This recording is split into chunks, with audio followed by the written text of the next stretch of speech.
Math is Lee. Math's easy when you're doing math with Miss Lee. Hello, and welcome to the lesson on section 11.3 and 11.4, Calculus with Polar Coordinates. In this lesson, you'll learn how to find the slope of a tangent line to a polar curve, area inside a polar curve, area between two polar curves, and the arc length of a polar curve.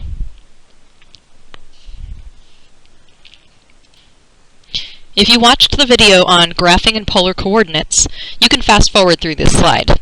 Here's a review of some formulas relating polar and rectangular coordinates. All of these formulas are based off of the right triangle you see in the diagram. If you know this triangle, you should be able to find all of these formulas easily. Using right triangle trig, you can see that the cosine of theta is equal to the adjacent side x over the hypotenuse r. And likewise, sine theta equals y over r, and the tangent of theta equals y over x. Solving the first two for x and y results in x equals r cosine theta and y equals r sine theta. Also, by the Pythagorean theorem, x squared plus y squared is equal to r squared. To find the slope of the tangent line to a polar graph, I recommend treating this as a parametric function with parameter theta instead of t. This will keep you from having to memorize yet another formula, which is probably shown in our textbook anyway. To express x and y in terms of theta, use x equals r cosine theta and y equals r sine theta. You'll need to use the polar equation to replace r with its value in terms of theta, so that our only variable is theta. Then, thinking of these as parametric equations with parameter theta, dy dx is equal to dy d theta over dx d theta. Let's try that in example 1. Given that r is equal to the cosine of 2 theta, I'll approximate 2 points between 0 and pi over 2 on the graph at which the tangent line is horizontal. I know that x equals r cosine theta, and substituting cosine of 2 theta for r from the given polar equation, I find that x equals cosine of 2 theta times cosine theta. And then I'll use the product rule to find dx d theta. I'll do the same for y. Then dy dx is dy d theta over dx d theta. To make the tangent line horizontal, I need to make the numerator equal 0 without making the denominator equal 0 at the same time. Substituting with some trig identities and solving, I find that theta equals pi over 2, or the inverse tangent of 1 over root 5.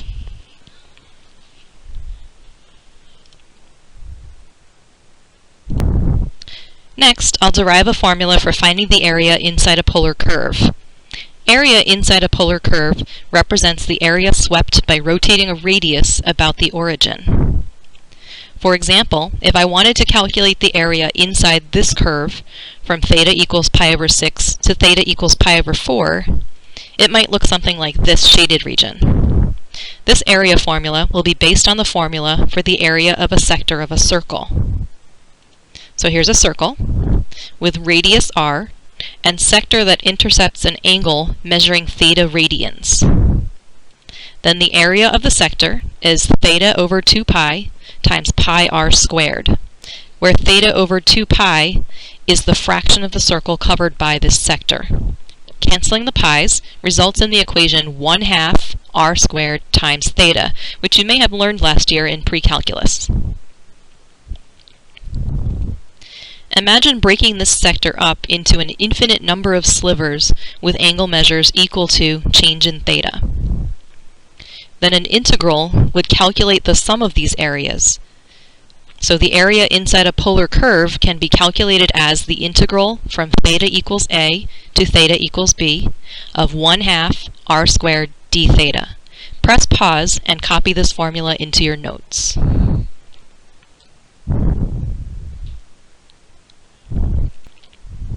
In example 2, I'll use that formula to calculate the area inside the graph of r equals theta.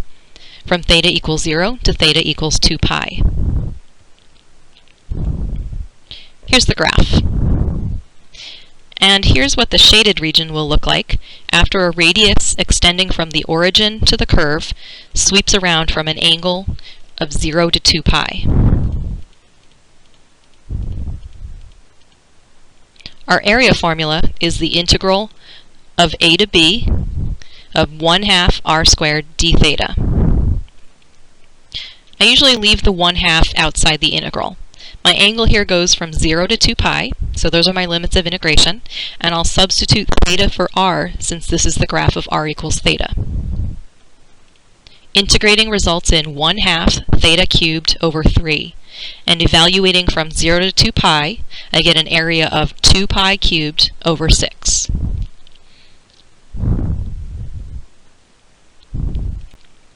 In example 3, I'll find the area inside the curve with equation r equals the square root of sine theta cosine theta from 0 to pi over 4. Here's a rough sketch of the area we'll be finding. Applying the area formula, again I'll leave the 1/2 outside the integral. Theta goes from 0 to pi over 4, and r squared is sine theta cosine theta. The integrand is of the form u du, where the sine of theta is u, and the cosine of theta d theta is the du. So I'll reverse the chain rule to integrate, resulting in 1/2 times sine squared theta over 2, evaluated from 0 to pi over 4, which is 1/8.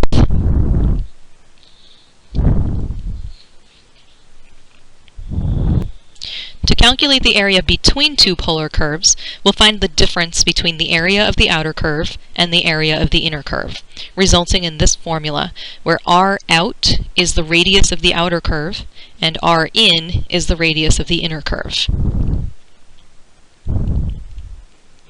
I'll show the use of this formula in example 4, in which I'll find the area inside the graph of r equals 2 cosine theta, but outside the graph of r equals 1. r equals 1 is the set of all points that are 1 unit away from the origin, so that's a circle centered at 0, 0 with radius 1. Converting r equals 2 cosine theta to rectangular form by multiplying both sides by r and then completing the square, you'll find that this is a circle centered at 1, 0 with radius 1. This shading represents the area inside r equals 2 cosine theta, but outside r equals 1. To visualize the outer area we need to find, imagine extending radii from the origin to the intersection points at the ends of the shaded region. The inner area we need to subtract would look like this. To find the limits of integration, I need to find where the two circles intersect. Setting the two equations equal to each other, I find that the circles intersect when theta equals negative pi over 3 and pi over 3. So the area of the outer region, outlined in red, is 1/2 times the integral from negative pi over 3 to pi over 3 of 2 cosine theta squared. The area of the inner region, outlined in green, is 1/2 times the integral from negative pi over 3 to pi over 3 of 1 squared. And the area of the blue region will be the difference between these areas. To integrate, I need to substitute for cosine squared using the half-angle identity. And the area will come out to be pi over 3 plus root 3 over 2.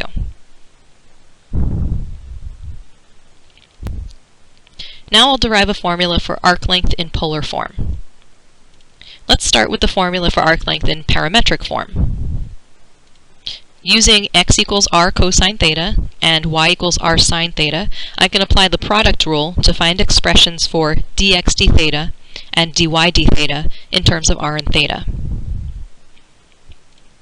Then substitute these expressions for dx d theta and dy d theta and perform the squaring. These two terms simplify to r squared. These two terms will cancel. and these two terms have a sum of dr d theta squared. That leaves us with the integral from a to b of the square root of dr d theta squared plus r squared. Press pause and copy this formula into your notes.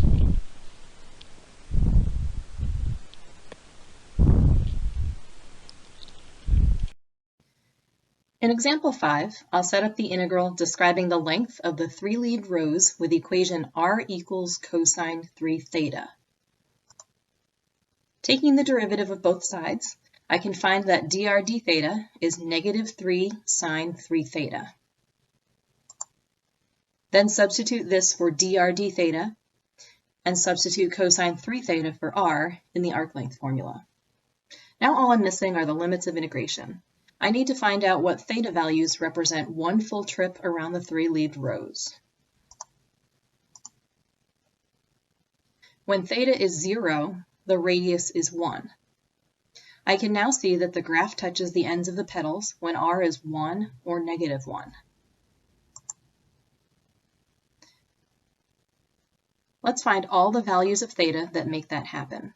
The next time r is negative 1, when theta is pi over 3. Then r is 1 again when theta is 2 pi over 3.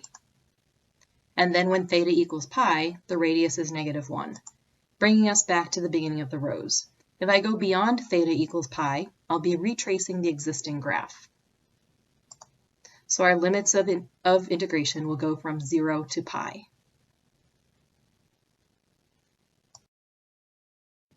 This concludes our lesson on section 11.3 and 11.4, Calculus of Polar Coordinates.